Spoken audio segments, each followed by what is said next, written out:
Welcome to wishful ಅಡುಗೆ ಮನೆ. ಇವತ್ತೇನಪ್ಪ ಪ್ರತಿಭಾ special ಮಾಡ್ತಾ ಇದ್ದಾಳೆ ಅಂತ ನೀವು ಅನ್ಕೋತಿರ್ಬೋದು. ಇವತ್ತು ಉತ್ತರ ಕರ್ನಾಟಕದ್ದು, ಅದೂ ಬೇಸಿಗೆ ಬಿಸಿಲದ್ದು ಭಾರಿ ಫೇಮಸ್ ರೆಸಿಪಿ, ದೇಹಕ್ಕೆ ತಂಪು. ಇವನ್ ಈ ರೆಸಿಪಿ ನಾನು ನಮ್ಮದು ವಾಟ್ಸಪ್ ಗ್ರೂಪ್ ಇದೆ, ವಿಶ್ಫುಲ್ ಅಡುಗೆ ಮನೆ ವಾಟ್ಸಪ್ ಗ್ರೂಪು. ಅದರಲ್ಲಿ ನಾನೊಂದು ಪೋಲ್ ಮಾಡಿದ್ದೆ. ಆ ಪೋಲಲ್ಲಿ ಇಲ್ಲಿ ನೀವು ನೋಡ್ಬೋದು ಸುಮಾರು ಜನ ಇದಕ್ಕೆ ವೋಟಿಂಗ್ ಮಾಡೋದಕ್ಕೆ ಇದು ವಿಡಿಯೋನ ನಾನು ಇವತ್ತೇ ತೊಗೊಂಡು ಬಂದಿದ್ದೀನಿ. ಸೊ ಇವಾಗ ಇನ್ನೊಂದಂದರೆ, ಜೋಳದ ಹಿಟ್ಟು ನಿಮ್ಮ ಹತ್ರ ಮನೆಯಲ್ಲಿ ಹಳೇದಿದ್ರೂ ನಡೆಯುತ್ತೆ, ಹೊಸದಿದ್ರೂ ನಡೆಯುತ್ತೆ. ಇದಕ್ಕೇನು ಜಿಗಿ ಬೇಕೇ ಅಂತೇನಿಲ್ಲ. 1 ತಿಂಗಳು ಅಥವಾ 2 ತಿಂಗಳು ಹಳೇದು ಜೋಳದ ಹಿಟ್ಟನ್ನು ಕೂಡ ನೀವು ಈ ರೆಸಿಪಿನ ಮಾಡ್ಕೋಬೋದು. ಯಾಕಂದರೆ ಸುಮಾರು ಕಮೆಂಟ್ಸ್ಗಳು ಬರುತ್ತೆ, ನಮ್ಮ ಹತ್ರ ಹಳೇದಿದೆ ಜೋಳದ ಹಿಟ್ಟು, 1 ಮಂತ್ ಆಗಿದೆ, 2 ಮಂತ್ ಆಗಿದೆ ಅಂತ. ಸೊ ಇದು ಜೋಳದ ಹಿಟ್ಟು ಅಂದರೆ ಈ ರೆಸಿಪಿಗೆ ಹಳೆ ಜೋಳದ ಹಿಟ್ಟು ನಡೆಯುತ್ತೆ, ಬಟ್ ಜಡಿ ಮಾಡಿ ತಗೋಬೇಕು. ಸೊ ಇಲ್ಲಿ ನಾನು ಇವಾಗ ಜೋಳದ ಹಿಟ್ಟು ಜಡಿ ಮಾಡಿನೇ ತೊಗೊಂಡಿದ್ದೀನಿ. ಇವಾಗ ನೆಕ್ಸ್ಟ್ ಏನು ಮಾಡೋಣ ಅಂದರೆ, ನೋಡಿ ಇಲ್ಲಿ ಒಂದು ಬಟ್ಲನ್ನು ತಗೊಳ್ಳೋಣ. ಈ ಬಟ್ಲು ಎದಕ್ಕಪ್ಪ ಅಂದರೆ ಇದ್ರೊಳಗಡೆ ನಾವು ಜೋಳದ ಹಿಟ್ಟನ್ನು ಹಾಕೋಬೇಕು. ನಾನು ತುಂಬ ಕಡಿಮೆ ಕ್ವಾಂಟಿಟಿಯಲ್ಲಿ ತೋರಿಸ್ತಾ ಇದ್ದೀನಿ. ಈ ಕ್ವಾಂಟಿಟಿ ಬೇಸ್ ಮೇಲೆ ನಿಮ್ಮ ಮನೇಲಿ ಎಷ್ಟು ಜನ ಇದ್ದಾರೆ ಮತ್ತು ಎಷ್ಟು ಜನ ಇಷ್ಟಪಡ್ತಾರೆ ಅವರಿಗೆಲ್ಲ ನೀವು ಮಾಡಿಕೊಡ್ಬೋದು. ಇಲ್ಲಿ ನೋಡಿ ನಾನು ಒಂದು 5 ಸ್ಪೂನಷ್ಟು ಜೋಳದ ಹಿಟ್ಟನ್ನು ಹಾಕೋತಾ ಇದ್ದೀನಿ. ಇಲ್ಲಿ ನೀವು ನೋಡ್ಬೋದು, ಮೆಜರ್ಮೆಂಟು ಹೆಚ್ಚು ಕಡಿಮೆ ಆದ್ರೂ ನಡೆಯುತ್ತೆ. ನೋಡಿ 5 ಸ್ಪೂನ್ ಇಲ್ಲಿ ನಾನು ಜೋಳದ ಹಿಟ್ಟನ್ನು ತೊಗೊಂಡಿದ್ದೀನಿ. ಇವಾಗ ಇದರೊಳಗಡೆ ನಾರ್ಮಲ್ ನೀರು, ಕೋಲ್ಡ್ ನೀರು ಅದನ್ನೇ ಹಾಕೊಂಡಿರೋದು.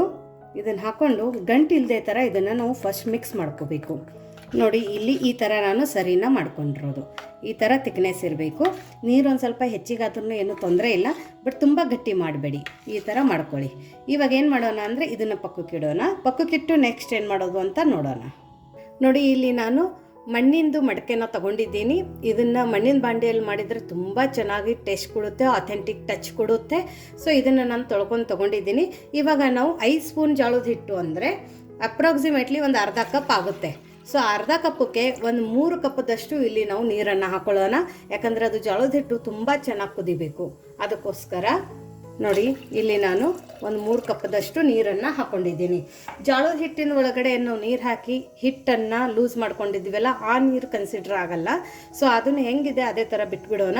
ಅದನ್ನು ಬಿಟ್ಟು ಇವಾಗ ಇದ್ರೊಳಗಡೆ ನಾವು 3 ಕಪ್ಪದಷ್ಟು ನೀರನ್ನು ಹಾಕ್ಕೊಂಡಿರೋದು.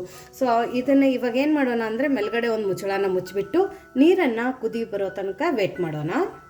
ನೋಡಿ ಒಂದು 2 ನಿಮಿಷದಲ್ಲಿ ನೀರು ಕೂಡ ಕುದಿ ಬಂದಿದೆ, ಇಲ್ಲಿ ನೀವು ನೋಡ್ಬೋದು. ಇವಾಗ ಏನು ಮಾಡೋಣ ಅಂದರೆ ಫ್ಲೇಮನ್ನು ಲೋ ಫ್ಲೇಮಲ್ಲಿ ಇಟ್ಕೊಳ್ಳೋಣ. ಇದು ಹಿಟ್ಟನ್ನು ನಾವು ಮಿಕ್ಸ್ ಮಾಡ್ಕೊಂಡು ಇಟ್ಕೊಂಡಿದ್ವಲ್ಲ, ಅದು ಒಂದು ಸರ್ತಿ ಈ ಥರ ಸ್ಪೂನನ್ನು ಆಡಿಸೋಣ. ಇಲ್ಲಾಂದರೆ ಮೇಲ್ಗಡೆ ನೀರು ನಿಂತಿರುತ್ತೆ, ತೆಳಗಡೆ ಹಿಟ್ಟಿರುತ್ತೆ.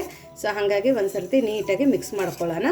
ಇವಾಗ ನಾವೇನು ಮಾಡೋಣ, ಇದು ಕುದೀತಾ ಇರೋ ನೀರಿಗೆ ನಾವು ಮಾಡ್ಕೊಂಡಿರುತ್ತ ಜೋಳದ ಹಿಟ್ಟಿನ ಬ್ಯಾಟರನ್ನು ಹಾಕೊಳ್ಳೋಣ. ನೋಡಿ ಇದನ್ನು ಹಾಕೊಂಡ್ಬಿಟ್ಟು ನೀಟಾಗಿ ಕೈ ಆಡಿಸ್ಬೇಕು. ನೀವು ನೋಡ್ತಾ ಇದ್ದೀರಾ, ಇದನ್ನು ಚೆನ್ನಾಗಿ ಕುದಿ ತೊಗೊಂಡು ಬರಬೇಕು. ನೋಡಿ ಇವಾಗ ಇದು ಚೆನ್ನಾಗೆ ಕುದಿ ಬರ್ತಾ ಇದೆ ನಿಧಾನಕ್ಕೆ. ಇವಾಗ ಇದ್ರ ಕಲರ್ ನೀವು ನೋಡ್ಬೋದು, ತುಂಬ ವೈಟಾಗಿ ಕಾಣಿಸ್ತಾ ಇದೆ, ಹಿಟ್ ಅಂತ ಕಾಣಿಸ್ತಾ ಇದೆ. ಇದು ಕಲರು ಕುದೀತಾ ಇದ್ರ ಕಲರು ಕೂಡ ಚೇಂಜ್ ಆಗುತ್ತೆ. ಆಮೇಲೆ ಇದ್ರ ಘಮ ಬರೋಕ್ಕೆ ಸ್ಟಾರ್ಟ್ ಆಗುತ್ತೆ. ನೋಡಿ ಈ ಥರ ಕುದಿ ಬರೋಕ್ಕೆ ಸ್ಟಾರ್ಟ್ ಆಗಿದೆ. ಅಕಸ್ಮಾತ್ ನಿಮ್ಮದು ಹಿಟ್ಟು ಹಳೇದಿದೆ ಅಥವಾ ನೀರು ಜಾಸ್ತಿ ತಗೋತಾ ಇದೆ ಅಂದರೆ ನೀವೇನು ಮಾಡಿ, ಕುದಿಬೇಕಾದ್ರೆ ಸಡನ್ನಾಗಿ ಸ್ಟಾರ್ಟಿಂಗಲ್ಲಿನೇ ಒಂದು ಸ್ವಲ್ಪ ಗಟ್ಟಿ ಆಗುತ್ತೆ. ಆ ಟೈಮಲ್ಲಿ ನೀರನ್ನು ಬಿಸಿ ಮಾಡಿ ನೀವು ಹಾಕೋಬಹುದು. ಯಾಕಂದರೆ ಇದು ತುಂಬ ಗಟ್ಟಿ ಇರಬಾರ್ದು, ಕುದೀತಾ ಇದು ಗಟ್ಟಿ ಆಗುತ್ತೆ. ಹಾಗಾಗಿ ನೀರಿನ ಕ್ವಾಂಟಿಟಿ ಒಂದು ಸ್ವಲ್ಪ ನೀವು ಜಾಸ್ತಿ ಹಾಕೊಂಡಿದ್ರೂ ಪರವಾಗಿಲ್ಲ, ಕಡಿಮೆ ಮಾತ್ರ ಹಾಕೋಬೇಡಿ. ಇಲ್ಲಾಂದರೆ ಇಮಿಡಿಯೇಟಾಗಿ ಗಟ್ಟಿ ಆಗಿಬಿಟ್ಟು ಅದು ಹಪ್ಪಳು ಕನ್ಸಿಸ್ಟೆನ್ಸಿಗೆ ಹೋಗ್ಬಿಡುತ್ತೆ. ಸೊ ಇವತ್ತು ನಾವು ಇದು ಗಂಜಿ ಮಾಡ್ತಾ ಇದ್ದೀವಿ, ಹಾಗಾಗಿಬಿಟ್ಟು ಇದನ್ನು ನಾವು ಕನ್ಸಿಸ್ಟೆನ್ಸಿ ಕರೆಕ್ಟಾಗಿ ಇಟ್ಕೋಬೇಕು. ಮತ್ತು ಇನ್ನೊಂದಂದರೆ, ಜೋಳದ ಗಂಜಿ ಅನ್ಬೋದು, ಜೋಳದ ಅಂಬ್ಲಿ ಅನ್ಬೋದು, ಅದನ್ನು ಯಾವ ಥರ ಅಂದರೆ ಎಷ್ಟು ಕುದಿಯುತ್ತೆ ಇದು ಹಿಟ್ಟು, ಅದರ ಮೇಲೆ ನಿಮ್ಮದು ಟೇಸ್ಟ್ ಡಿಪೆಂಡ್ ಆಗುತ್ತೆ. ನೀವು ಚೆನ್ನಾಗಿ ಕುದ್ದಿರಲಿಲ್ಲ ಅಂದರೆ ಹೊಟ್ಟೆನೂ ಕಡುತ್ತೆ, ಅದರ ಜೊತೆ ನಮಗೆ ಇದು ಗಂಜಿ ಟೇಸ್ಟ್ ಬರೋಂಗಿಲ್ಲ. ಇದನ್ನು ನಾವು ಇನ್ನೊಂದು 2ರಿಂದ 3 ನಿಮಿಷ ನಾವು ಇದನ್ನು ಕುದಿಸ್ಬೇಕು. ಇದನ್ನು ಕುದಿಯೋ ತನಕ ನಾನು ನಿಮ್ಗೆ ಹೇಳ್ತೀನಿ, ಇನ್ನೂ ಯಾರು ನೀವು ನಮ್ಮದು ವಾಟ್ಸಪ್ ಗ್ರೂಪನ್ನು ಜಾಯಿನ್ ಆಗಿಲ್ಲ ಅಂದರೆ ವಿಶ್ಫುಲ್ ಅಡುಗೆ ಮನೆ ವಾಟ್ಸಪ್ ಗ್ರೂಪ್ ಲಿಂಕನ್ನು ನಾನು ಡಿಸ್ಕ್ರಿಪ್ಷನ್ ಬಾಕ್ಸಲ್ಲಿ ಕೊಟ್ಟಿದ್ದೀನಿ. ಆ ಲಿಂಕ್ ಮೇಲೆ ಕ್ಲಿಕ್ ಮಾಡಿದರೆ ಸಾಕು, ನೀವು ನಮ್ಮ ಜೊತೆ ಕನೆಕ್ಟ್ ಆಗ್ತೀರಾ. ನಿಮ್ಗೆ ಏನೇ ಡೌಟ್ಸ್ ಆಗಿರ್ಬೋದು ಅಥವಾ ಕೆರೀಸ್ ಆಗಿರ್ಬೋದು, ನೀವು ನಮಗೆ ಅಲ್ಲಿ ಕೇಳ್ಬೋದು. ಅದ್ರ ಜೊತೆ ವಿಶ್ಫುಲ್ ಅಡುಗೆ ಮನೆಯದು ಪ್ಯೂರ್ ಆರ್ಗ್ಯಾನಿಕ್ ಪ್ರಾಡಕ್ಟ್ಸ್ಗಳು ಇದ್ದಾವೆ. ಅದರ ಜೊತೆ ಸ್ನ್ಯಾಕ್ಸ್ ಐಟಮ್ಸು ಕೂಡ ಇದ್ದಾವೆ. ಯಾರಿಗಾದರೆ ಬೇಕಂದರೆ ನಾನಲ್ಲಿ ವಾಟ್ಸಪ್ ನಂಬರ್ ಕೊಟ್ಟಿದ್ದೀನಿ. ಆ ವಾಟ್ಸಪ್ ನಂಬರ್ಗೆ ಒಂದು ಮೆಸೇಜ್ ಮಾಡಿದರೆ ಸಾಕು, ನಿಮಗೆಲ್ಲ ಡೀಟೇಲ್ಸ್ ಬರುತ್ತೆ. ನೋಡಿ ಗಂಜಿ ಕುದಿಬೇಕಾದ್ರೆ ಒಂದು ಸ್ವಲ್ಪ ಬಾಣಲಿ ದೊಡ್ಡದು ತಗೊಳ್ಳಿ. ಯಾಕಂದರೆ ಈ ಥರ ಕುದೀತಾ ಇದು ಹಿಟ್ಟು ಉಕ್ಕುತ್ತೆ. ಇಲ್ಲಿ ನೀವು ನೋಡ್ಬೋದು, ಈ ಥರ ಹಿಟ್ಟು ಉಕ್ತಾ ನಮ್ಮದು ಹಿಟ್ಟನ್ನು ಕುದಿಬೇಕು. ಇವಾಗ ಫ್ಲೋ ಫ್ಲೇಮಲ್ಲಿ ಇಟ್ಕೊಂಡು ಇದ್ರೊಳಗಡೆ ಇವಾಗ ರುಚಿಗೆ ಉಪ್ಪನ್ನು ಹಾಕೊಳ್ಳೋಣ. ಉಪ್ಪು ಇವಾಗಲೇ ಹಾಕ್ಕೊಂಡ್ಬಿಡಿ, ಪರವಾಗಿಲ್ಲ. ನೋಡಿ, ಉಪ್ಪು ಹಾಕಿದ ನಂತರ ಇದನ್ನು ನೀಟಾಗಿ ಕೈ ಆಡಿಸ್ಬೇಕು ಈ ಥರ. ಸೊ ಇದನ್ನು ಉಪ್ಪು ಹಾಕಿದ ನಂತರ ಒಂದು ಸ್ವಲ್ಪ ಹೊತ್ತು ಕುದಿಸೋಣ. ಒಂದು ಕುದಿ ಬರೋ ತನಕ ಕುದಿಸ್ಕೊಳ್ಳೋಣ ಅಷ್ಟೇ. ನೋಡಿ, ಇವಾಗ ಒಂದು ಕುದಿ ಬಂದಾಗಿದೆ. ಇವಾಗ ಫ್ಲೇಮನ್ನು ಆಫ್ ಮಾಡ್ಕೊಳ್ಳೋಣ. ಇದು ತುಂಬ ಚೆನ್ನಾಗಿ ಕುದ್ದಿದೆ, ಒಂಥರ ಗ್ಲಾಸಿ ಕನ್ಸಿಸ್ಟೆನ್ಸಿ ಬಂದಿದೆ, ಒಂಥರ ಶೈನ್ ಬಂದಿದೆ ಇದು ಹಿಟ್ಟಿಗೆ. ಅಷ್ಟು ಚೆನ್ನಾಗಿ ಕುದ್ದಿದೆ, ಇಲ್ಲಿ ನೋಡ್ಬೋದು, ಇಲ್ಲಿ ಬೀಳಬೇಕಾದ್ರೂ. ಸೊ ಇದ್ರಕ್ಕಿಂತ ಒಂದು ಸ್ವಲ್ಪ ನಿಮ್ಮದು ಗಟ್ಟಿಯಾಗಿದೆ ಅಂದ್ರೂ ಪರವಾಗಿಲ್ಲ, ನಡೆಯುತ್ತೆ. ಬಟ್ ತುಂಬ ಗಟ್ಟಿ ಇರಬಾರ್ದು. ಇವಾಗ ಹಿಟ್ಟು ಇನ್ನೂ ಒಂದು ಚೆಕ್ ಮಾಡೋದಂದರೆ, ಇಲ್ಲಿ ನಾನು ನಿಮ್ಗೆ ಹೇಳಿದೆ ಇದ್ರ ಕಲರ್ ಚೇಂಜ್ ಆಗುತ್ತೆ, ಗ್ಲಾಸಿ ಥರ ಬರುತ್ತೆ ಅಂತ. ಸೊ ಇಲ್ಲ, ನಮ್ಗೆ ಇನ್ನೂ ಡೌಟ್ ಇದೆ, ನಮ್ಗೆ ಗೊತ್ತಾಗಂಗಿಲ್ಲ ಅಂದರೆ ನೀವು ಈ ಥರ ಸ್ಪೂನನ್ನು ಉಲ್ಟಾ ಮಾಡಿಬಿಟ್ಟು ಇಲ್ಲೊಂದು ಗೆರಿ ಹೊಡೆದ್ರೆ ಸಾಕು, ಇದೆರಡು ಕೂಡಬಾರ್ದು. ಸೊ ಆ ಥರ ಇಲ್ಲಿ ನೀವು ಕೂಡ ಚೆಕ್ ಮಾಡ್ಕೋಬೋದು. ಇವಾಗ ಏನು ಮಾಡೋಣ ಅಂದರೆ, ಇದ್ರ ಮೇಲ್ಗಡೆ ಮುಚ್ಚೋದು ಬೇಡ, ಇದೇ ಥರ ಓಪನ್ ಆಗಿ ಇದನ್ನು ಪಕ್ಕಕ್ಕೆ ಇಡೋಣ. ಪಕ್ಕಕ್ಕೆ ಇಟ್ಬಿಟ್ಟು ನೆಕ್ಸ್ಟ್ ಏನು ಮಾಡೋದು ಅಂತ ನೋಡೋಣ. ನೋಡಿ, ಇಲ್ಲೊಂದು ಕುಟ್ಟೋಕ್ಕೆ ಒಂಥರ ಕಲಿ ಥರ ತೊಗೊಂಡಿದ್ದೀನಿ. ನಿಮ್ಮ ಹತ್ರ ಕಲ್ಬತ್ತ ಅಂತೀವಲ್ಲ, ಅದು ಇದ್ರೂ ನಡೆಯುತ್ತೆ. ಸೊ ಇದು ನೀವು ಬೇಕಂದರೆ ಮಿಕ್ಸಿಯಲ್ಲೂ ಹಾಕೋಬೋದು, ಬಟ್ ಮಿಕ್ಸಿಯಲ್ಲಿ ಮಾಡಿದರೆ ಆ ಅಥೆಂಟಿಕ್ ಟೇಸ್ಟ್ ಬರೋಂಗಿಲ್ಲ. ಸೊ ಹಾಗಾಗಿ ಇವತ್ತು ನಾವಿಲ್ಲಿ ಕುಟ್ಟುಬಿಟ್ಟೆ ಮಾಡೋಣ. ಫಸ್ಟ್ ಇಲ್ಲಿ ಜೀರಿಗೆನ ಹಾಕೊಳ್ಳೋಣ. ಒಂದು ಅರ್ಧ ಸ್ಪೂನಷ್ಟು ನಾನು ಜೀರಿಗೆ ಹಾಕ್ಕೊಂಡಿದ್ದೀನಿ. ಜೀರಿಗೆ ಹುರಿಯೋದೇನು ಬೇಡ, ಹಸಿದೇ ಹಾಕೊಳ್ಳೋಣ. ಹುರಿದು ಹಾಕ್ಕೊಂಡಿದ್ರೆ ಅದು ಮತ್ತೆ ಬೇರೆ ಫ್ಲೇವರ್ ಬರುತ್ತೆ. ಸೊ ಫಸ್ಟ್ ಇದನ್ನು ನಾವು ಜೀರಿಗೆನ ಇದೇ ಥರ ಸ್ವಲ್ಪ ಸಣ್ಣ ಮಾಡ್ಕೊಂಡು ಬರೋಣ. ನೋಡಿ, ಇದನ್ನು ಈ ಥರ ಸಣ್ಣದಾಗಿ ಜಚ್ಕೊಂಡು ಬಂದಿರೋದು ಇಲ್ಲಿ ನೋಡ್ಬೋದು. ಸೊ ಇವಾಗ ಏನು ಮಾಡೋಣ ಅಂದರೆ, ಇದ್ರ ಒಳಗಡೆ ಇಲ್ಲಿ ನನ್ನ ಹತ್ರ ನಾಟಿ ಬೆಳ್ಳುಳ್ಳಿ ಇದೆ, ಜವಾರಿ ಬೆಳ್ಳುಳ್ಳಿ, ಇದೊಂದು ಸ್ವಲ್ಪ ಹಾಕ್ಕೊಳ್ಳೋಣ. ಬೆಳ್ಳುಳ್ಳಿ ಯಾರು ತಿನ್ನಲ್ಲ ಅವರು ಬೆಳ್ಳುಳ್ಳಿನ ಸ್ಕಿಪ್ ಮಾಡಿ, ಯಾಕಂದರೆ ಈ ರೆಸಿಪಿಗೆ ನಾವು ಈರುಳ್ಳಿ ಕೂಡ ಹಾಕ್ತಾ ಇಲ್ಲ. ಸೊ ಕೆಲವೊಬ್ಬರು ನಮ್ಮದು ವಾಟ್ಸಪ್ ಗ್ರೂಪಲ್ಲಿನೂ ಇದ್ದಾರೆ, ಪಾಪ ಅವರು ರಿಕ್ವೆಸ್ಟ್ ಮಾಡಿದರು ವಿದೌಟ್ ಗಾರ್ಲಿಕ್ ರೆಸಿಪಿನ ತೋರಿಸಿ ಅಂತೇಳಿ. ಸೊ ಹಾಗಾಗಿಬಿಟ್ಟು ಬೆಳ್ಳುಳ್ಳಿ ತಿನ್ನೋರು ಬೆಳ್ಳುಳ್ಳಿ ಹಾಕ್ಕೊಳ್ಳಿ, ಬೆಳ್ಳುಳ್ಳಿ ತಿನ್ನಲ್ಲ ಅನ್ನೋರು ಸ್ಕಿಪ್ ಮಾಡಿ. ಇವಾಗ ಇದಕ್ಕೇನೆ ಒಂದು ಸ್ವಲ್ಪ ಕೊತ್ತಂಬರಿ ಸೊಪ್ಪನ್ನು ಹಾಕ್ಕೊಳ್ಳೋಣ. ಯಾಕಂದರೆ ಮಕ್ಕಳಿಗೆ ಬಾಯಿಯಲ್ಲಿ ಸಿಕ್ಕಿದ್ರೆ ತಿನ್ನಂಗಿಲ್ಲ, ಹಾಗಾಗಿ ಇದೊಂದು ಸ್ವಲ್ಪನೂ ಈ ಥರ ಜಜ್ಜಿಬಿಟ್ಟು ಹಾಕಿದರೆ ಎಲ್ಲರೂ ಚೆನ್ನಾಗಿ ತಿಂತಾರೆ. ಅದ್ರ ಜೊತೆ ಫ್ಲೇವರ್ ತುಂಬ ಚೆನ್ನಾಗಿ ಬಿಡುತ್ತೆ. ನೋಡಿ, ಇದನ್ನು ಕೂಡ ನಾವು ಸಣ್ಣದಾಗಿ ಈ ಥರ ಜಜ್ಕೊಂಡು ಬರೋಣ. ನೋಡಿ, ಇದನ್ನು ಈ ಥರ ಸಣ್ಣದಾಗಿ ಕುಟ್ಕೊಂಡು ಬಂದಿರೋದು ನೋಡಿ, ಇಷ್ಟು ಸಣ್ಣದಾಗಿ ಕುಟ್ಕೋಬೇಕು. ಇವಾಗ ಇದನ್ನು ಒಂದು ಈ ಥರ ಬಾಣಲೆಯಲ್ಲಿ ಹಾಕ್ಕೊಂಡು ಪಕ್ಕಕ್ಕೆ ಎತ್ತಿಡೋಣ ಅಂತೆ. ಯಾಕಂದರೆ ಇದು ಡೈರೆಕ್ಟಾಗಿ ಆ್ಯಡ್ ಮಾಡೋದು ಬೇಡ, ನಾನು ನಿಮ್ಗೆ ಹೇಳ್ತೀನಿ ಇದನ್ನು ಯಾವ ಥರ ಆ್ಯಡ್ ಮಾಡಬೇಕು ಅಂತ. ನೋಡಿ, ಇವಾಗ ಇಲ್ಲಿ ನಾವು ಮಜ್ಜಿಗೆ ಮಾಡ್ಕೋಬೇಕು. ಹಾಗಾಗಿ ಇಲ್ಲಿ ನಾನು ಮೊಸರನ್ನು ತೊಗೊಂಡಿದ್ದೀನಿ.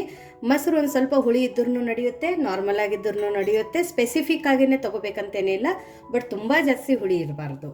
ಇವಾಗ ಇದಕ್ಕೇನೆ ಸ್ವಲ್ಪ ಉಪ್ಪು ಹಾಕೊಳ್ಳೋಣ. ಯಾಕಂದರೆ ನಾವು ಜೋಳದ ಹಿಟ್ಟಿನ ಗಂಜಿ ಒಳಗಡೆ ಕೂಡ ಉಪ್ಪನ್ನು ಹಾಕ್ಕೊಂಡಿದ್ದೀವಿ. ಇದಕ್ಕೆ ಒಂದು ಸ್ವಲ್ಪ ನೀರನ್ನು ಹಾಕೊಳ್ಳೋಣ. ಇವಾಗ ಮಜ್ಜಿಗೆ ಹೆಂಗಿರ್ಬೇಕಂದ್ರೆ ತುಂಬ ತಿಳುವಿರಬಾರ್ದು, ಸ್ವಲ್ಪ ಗಟ್ಟಿನೇ ಇರಬೇಕು. ಯಾಕಂದರೆ ಅದು ನಮ್ಮ ಗಂಜಿ ಕೂಡ ಸ್ವಲ್ಪ ನಾವು ಮೀಡಿಯಮ್ ಆಗಿ ಕುದಿಸ್ಕೊಂಡಿದ್ವಿ. ಸೊ ನೋಡಿ, ಇವಾಗ ಇದನ್ನು ನೀಟಾಗಿ ಕಡಿಬೇಕು. ನೋಡಿ, ಇದನ್ನು ಈ ಥರ ನೀಟಾಗಿ ಕಡ್ಕೊಂಡು ಬಂದಿರೋದು. ಒಂದು ಸ್ವಲ್ಪ ಗಟ್ಟಿ ಮಜ್ಜಿಗೆ ಅಂದ್ರೂ ನಡೆಯುತ್ತೆ. ನೋಡಿ, ಈ ಮಜ್ಜಿಗೆ ಕನ್ಸಿಸ್ಟೆನ್ಸಿ ಈ ಥರ ಇರಬೇಕು. ಇಲ್ಲ ನಮ್ಮದು ಅದು ಗಂಜಿ, ಜೋಳದ ಗಂಜಿ ತುಂಬ ಗಟ್ಟಿಯಾಗಿದೆ ಅಂದರೆ ಇದೊಂದು ಸ್ವಲ್ಪ ನೀವು ಲೂಸ್ ಮಾಡ್ಕೋಬಹುದು. ನೋಡಿ, ಇವಾಗ ಇದನ್ನು ಪಕ್ಕಕ್ಕಿಡೋಣ. ಮಜ್ಜಿಗೆ ಕನ್ಸಿಸ್ಟೆನ್ಸಿ ನೋಡಿದ್ರಲ್ಲ, ಇವಾಗ ಇದೊಂದು ಸ್ವಲ್ಪ ಗಂಜಿ ಆರಿದೆ. ನಾವು ಇಷ್ಟೆಲ್ಲ ಮಸಾಲೆ ಕುಟ್ಕೊಳ್ಳೋ ತನ, ಮಜ್ಜಿಗೆ ಮಾಡೋ ತನ ಇದೊಂದು ಸ್ವಲ್ಪ ಆರಿದೆ. ಒಂದು ಸ್ವಲ್ಪ ಆರಬೇಕು, ಯಾಕಂದರೆ ಇದ್ರ ಒಳಗಡೆ ನಾವು ಮಜ್ಜಿಗೆ ಹಾಕ್ತೀವಿ ಅಂತೇಳ್ಬಿಟ್ಟು. ಇವಾಗ ನೋಡಿ, ಇದ್ರ ಕನ್ಸಿಸ್ಟೆನ್ಸಿ ಹಿಂಗಿದೆ ಅಂತೇಳ್ಬಿಟ್ಟು ನಾನೇನು ಮಾಡಿದ್ದೀನಿ, ಮೀಡಿಯಮ್ ಆಗಿ ಒಂದು ಸ್ವಲ್ಪ ಮಜ್ಜಿಗೆನ ಮಾಡ್ಕೊಂಡಿದ್ದೀನಿ. ಸೊ ಈ ಕನ್ಸಿಸ್ಟೆನ್ಸಿ ಮೇಲೆ ನೀವು ಮಜ್ಜಿಗೆನ ಮಾಡ್ಕೊಳ್ಳಿ. ಇನ್ನೊಂದಂದರೆ, ಇವಾಗ ನಾನು ಹೇಳಿದೆ ಯಾರಿಗೆ ಯಾವ ಗಂಜಿ ಕೊಡಬೇಕು ಅಂತ. ಸೊ ನಿಮ್ಮ ಮನೆಯಲ್ಲಿ 1 ವರ್ಷದ ಮಗು ಇದೆ ಅಂದರೆ ನೀವು ಅದಕ್ಕೆ ಈ ಥರ ಜೋಳದ ಗಂಜಿ ಪ್ಲೇನ್ ಆಗಿ ಕೊಡಬೇಕು. ಇದ್ರ ಒಳಗಡೆ ನೀವು ಬೇಕಂದರೆ ಒಂದು ಸ್ವಲ್ಪ ಹಾಲು ಹಾಕೋಬಹುದು. ಬೆಲ್ಲ ತಿನ್ನುತ್ತೆ ಮಗು ಅಂದರೆ ಒಂದು ಸ್ವಲ್ಪ ಬೆಲ್ಲ ಹಾಕ್ಬೋದು. ಸೊ ಆ ಮಗುಗೆ ನೀವು ಈ ಬೇಸಿಗೆಗೆ ಈ ಥರ ಪ್ಲೇನ್ ಗಂಜಿನ ಮಾಡಿಬಿಟ್ಟು ಸ್ವಲ್ಪ ಹಾಲು ಅಥವಾ ಒಂದು ಸ್ವಲ್ಪ ಬೆಲ್ಲ ಹಾಕಿ ಕೊಡ್ಬೋದು. ಇಲ್ಲ ನಮ್ಮ ಮಗು ಪ್ಲೇನೇ ಕುಡಿಯುತ್ತೆ ಅಂದರೆ ಪ್ಲೇನೇ ಕೊಡ್ಬೋದು. ನೋಡಿ, ಇಲ್ಲಿ ಒಂದು ನಾನು ಸೆಪ್ರೇಟ್ ಬಾಣಲಿ ತೊಗೊಂಡಿದ್ದೀನಿ. ಯಾಕಂದರೆ ಏನಾಗುತ್ತೆ, ಇಷ್ಟು ಕ್ವಾಂಟಿಟಿಯಲ್ಲಿ ಗಂಜಿ ಇಟ್ಬಿಟ್ರೆ ಒಂದೇ ಸರ್ತಿಗೆ ಕುಡಿಯೋಕ್ಕಾಗಂಗಿಲ್ಲ. ಸೊ ಹಾಗಾಗಿ ನಾವು ಸೆಪ್ರೇಟಾಗಿ ಇವಾಗ ಮನೆಯಲ್ಲಿ ಎಷ್ಟು ಜನ ಇದ್ದಾರೆ ಅವರಿಗೆ ಫ್ರೆಶ್ ಆಗಿ ನಾವು ಈ ಥರ ಒಂದು ಸ್ವಲ್ಪ ಕನ್ಸಿಸ್ಟೆನ್ಸಿಂದು ಗಂಜಿದು ಸೆಪ್ರೇಟ್ ಮಾಡ್ಕೊಳ್ಳೋಣ. ಇಷ್ಟು ಕ್ವಾಂಟಿಟಿಯಲ್ಲಿ ನಾನು ಇಲ್ಲಿ ಸೆಪ್ರೇಟ್ ಮಾಡ್ಕೊಂಡಿದ್ದೀನಿ. ಮಿಕ್ಕಿದೇನಿದೆ ಅಲ್ಲ ಉಳಿದಿರೋದು ಗಂಜಿ, ಇದನ್ನು ನೀವು ಸಂಜೆ ತನಕನೂ ಮೇಲ್ಗಡೆ ಒಂದು ಮುಚ್ಚಳನ ಮುಚ್ಚಿ ಇದೇ ಥರ ಬಿಟ್ಟರೆ ನೀವು ಯಾವಾಗ ಬೇಕು ಆವಾಗ ಮಸಾಲೆ ಮತ್ತು ಮಜ್ಜಿಗೆನ ಹಾಕಿಬಿಟ್ಟು ಕುಡ್ಕೋಬೋದು. ಒಂದೇ ಸರ್ತಿ ನಾವೆಲ್ಲ ಮಿಕ್ಸ್ ಮಾಡಿ ಇಟ್ಕೋತೀವಿ ಅಂದರೆ ಅದು ಹುಳಿ ಜಾಸ್ತಿ ಬಿಡುತ್ತೆ, ಅದೂ ಬೇಸಿಗೆ ಕಾಲದಲ್ಲಿ. ಸೊ ಇದನ್ನಂದರೆ ಪ್ಲೇನಾಗಿ ಹಿಂಗೆ ಇರುತ್ತೆ, ಇದಕ್ಕೇನು ಹುಳಿ ಬಿಡಲ್ಲ. ಹಾಗಾಗಿ ನೀವು ಮೇಲ್ಗಡೆ ಒಂದು ಮುಚ್ಚಳನ ಮುಚ್ಚಿ ಸಂಜೆ ತನಕ ಇದೇ ಮಣ್ಣಿನ ಪಾತ್ರೆಯಲ್ಲಿ ಇದೇ ಥರ ಬಿಟ್ಬಿಡಿ, ಏನೂ ಆಗಲ್ಲ. ಆಮೇಲೆ ಇವಾಗ ಇಲ್ಲಿ ನಾವು ಇದ್ರ ಒಳಗಡೆ ನಾವೇನು ಮಸಾಲೆ ಕುಟ್ಕೊಂಡಿದ್ವಲ್ಲ ಈ ಮಸಾಲೆನ ಹಾಕೊಳ್ಳೋಣ. ನೀವು ಮಸಾಲೆನೇ ನೋಡಿಬಿಟ್ಟು ಹಾಕೋಬೋದು. ಉಳಿದಿರೋದು ಮಸಾಲೆ ಕೂಡ ನೀವು ಫ್ರಿಜ್ಜಲ್ಲಿ ಮುಚ್ಚಿಟ್ಕೋಬೋದು, ಏನೂ ಆಗಲ್ಲ ಇದಕ್ಕೆ. ಇವಾಗ ಇದ್ರೊಳಗಡೆ ಇಲ್ಲಿ ನೋಡಿ ಮಜ್ಜಿಗೆ ತೊಗೊಂಡಿರೋದು, ಮಜ್ಜಿಗೆನ ಹಾಕೊಳ್ಳೋಣ. ಮಜ್ಜಿಗೆ ಕನ್ಸಿಸ್ಟೆನ್ಸಿನ ನೀವು ನೋಡಿಬಿಟ್ಟು ಹಾಕೋಬೋದು. ಇವಾಗ ಮತ್ತೆ ಇದನ್ನು ರವಿಗೆಯಿಂದ ನೀಟಾಗಿ ಮಿಕ್ಸ್ ಮಾಡ್ಕೊಳ್ಳೋಣ. ನೋಡಿ ಇದೇ ಎಲ್ಲ ತುಂಬ ಈಸಿ ಮತ್ತು ಹೆಲ್ದಿ ಸಮ್ಮರ್ ಡ್ರಿಂಕ್ ಅಂತ ಅನ್ಬೋದು. ಇದು ನಮ್ಮದು ಆಮ್ಲಿ, ಇದು ಆಗಿರೋದು ಇವಾಗ ಆಮ್ಲಿ, ಇದು ಇದ್ದಿರೋದು ಗಂಜಿ. ಸೊ ಇವಾಗ ಇಲ್ಲಿ ನಾನು ಗಂಜಿ ಮತ್ತು ಆಮ್ಲಿ ಎರಡೂ ರೆಸಿಪಿನೂ ನಾನು ನಿಮಗೆ ತೋರಿಸಿದ್ದೀನಿ. ಈ ಆಮ್ಲಿ ಎಷ್ಟು ಇಂಪಾರ್ಟೆಂಟ್ ಇದೆ ಉತ್ತರ ಕರ್ನಾಟಕ ಸೈಡಲ್ಲಿ ಅಂದರೆ, ಯಾಕಂದರೆ ಬಿಸಿಲು ತುಂಬ ಜಾಸ್ತಿ ಇರುತ್ತೆ. ಸೊ ಸಮ್ಮರಲ್ಲಿ ಮನೆ ಗೃಹ ಪ್ರವೇಶ ಅನ್ಬೋದು, ಮದುವೆ ಅನ್ಬೋದು, ಸಣ್ಣ ಪುಟ್ಟ ಫಂಕ್ಷನ್ಸ್ಗಳಿಗೆ ನೀವು ಹೋದರೆ ಅಲ್ಲಿ ಜಾಳದ ಆಮ್ಲಿ ಫಿಕ್ಸ್ ಇರುತ್ತೆ. ಯಾಕಂದರೆ ಇದನ್ನು ಕುಡಿದ್ರೆ ದಾಹ ಆಗಂಗಿಲ್ಲ ಅಂತೇಳ್ಬಿಟ್ಟು ಅಲ್ಲಿ ಜನ ಇವನ್ ಫಂಕ್ಷನ್ಗಳಲ್ಲಿನೂ ಕೂಡ ಈ ಥರ ಜಾಳದ ಆಮ್ಲಿ ಅಂತ ಮಾಡ್ತಾರೆ. ಇದು ಭಾರಿ ಫೇಮಸ್ಸು. ನೋಡಿ ಇವಾಗ ಇದು ಮಿಕ್ಸ್ ಆಗಿದೆ. ನೋಡಿ ಇಲ್ಲಿ ನಾನು 2 ಗ್ಲಾಸನ್ನು ತಗೊಂಡಿದ್ದೀನಿ. ಇವಾಗ ಇದ್ರೊಳಗಡೆ ಆಮ್ಲಿನ ಹಾಕ್ಕೊಳ್ಳೋಣ. ನೋಡಿ ಈ ಥರ ಮಾಡಿಕೊಟ್ರೆ ಯಾರು ಬೇಡ ಅಂತಾರೆ ಹೇಳಿ? ಬೆಳಗ್ಗೆ ಅಂತೂ ಕುಡಿದ್ರೆ ಇನ್ನೂ ಒಳ್ಳೆಯದು. ಸೊ ಮನೆಯಲ್ಲಿ ಯಾರಾದರೂ ಗೆಸ್ಟ್ ಬಂದಿದ್ದಾರೆ ಅಂತ ಹೇಳಿಬಿಟ್ಟು ಅವ್ರಿಗೆ ಥಾಲಿಗೆ ಸರ್ವ್ ಮಾಡಬೇಕಂದ್ರೆ ಈ ಥರ ಚಿಕ್ಕ ಪುಟ್ಟದ ಬಟ್ಲಿದ್ರೆ ಅದ್ರೊಳಗಡೆ ಹಾಕ್ಕೊಡಿ, ತುಂಬ ಚೆನ್ನಾಗಿ ಅನಿಸುತ್ತೆ. ನೋಡೋಕ್ಕೂ ಚೆನ್ನಾಗಿದ್ರೆ ಕುಡಿಯೋಕ್ಕೂ ಅಂತೂ ಸಖತ್ತಾಗಿರುತ್ತೆ. ಇವಾಗ ಬೇಕಂದರೆ ನೀವು ಇನ್ನೊಂದು ಸ್ವಲ್ಪ ಮಜ್ಜಿಗೆನೂ ಮೇಲ್ಗಡೆ ಈ ಥರ ಹಾಕಿ ಕುಡ್ಬೋದು ಬೇಕಂದವರಿಗೆ. ಇಲ್ಲ ಇಷ್ಟೇ ಕರೆಕ್ಟಾಗಿದೆ ಕನ್ಸಿಸ್ಟೆನ್ಸಿ, ಇಷ್ಟೇ ಸಾಕಂದರೆ ನಡೆಯುತ್ತೆ. ಇದ್ರ ಜೊತೆ ಒಂದು ಸ್ವಲ್ಪ ಈ ಥರ ಕೊತ್ತಂಬರಿ ಸೊಪ್ಪಿಂದ ಗಾರ್ನಿಷ್ ಮಾಡೋಣ. ನೋಡೋಕೆ ಎಷ್ಟು ಟೆಂಪ್ಟಿಂಗ್ ಇದೆ, ಕುಡಿಯೋಕ್ಕೂ ಅಷ್ಟೇ ಟೆಂಪ್ಟ್ ಆಗಿರುತ್ತೆ. ನೋಡಿ ಎಷ್ಟು ಸಖತ್ತಾಗಿದೆ ಅಂದರೆ, ನಿಮ್ಮ ಬಾಯಲ್ಲಿ ನೀರು ಬರ್ತಾ ಇದ್ದರೆ ನನಗೆ ಕಮೆಂಟ್ ಮೂಲಕ ತಿಳಿಸಿ. ಇವಾಗ ಈ ಗಂಜಿನ ಕುಡಿದ್ಬಿಟ್ಟು ಹೇಳ್ತೀನಿ ರೀ ನಿಮಗೆ.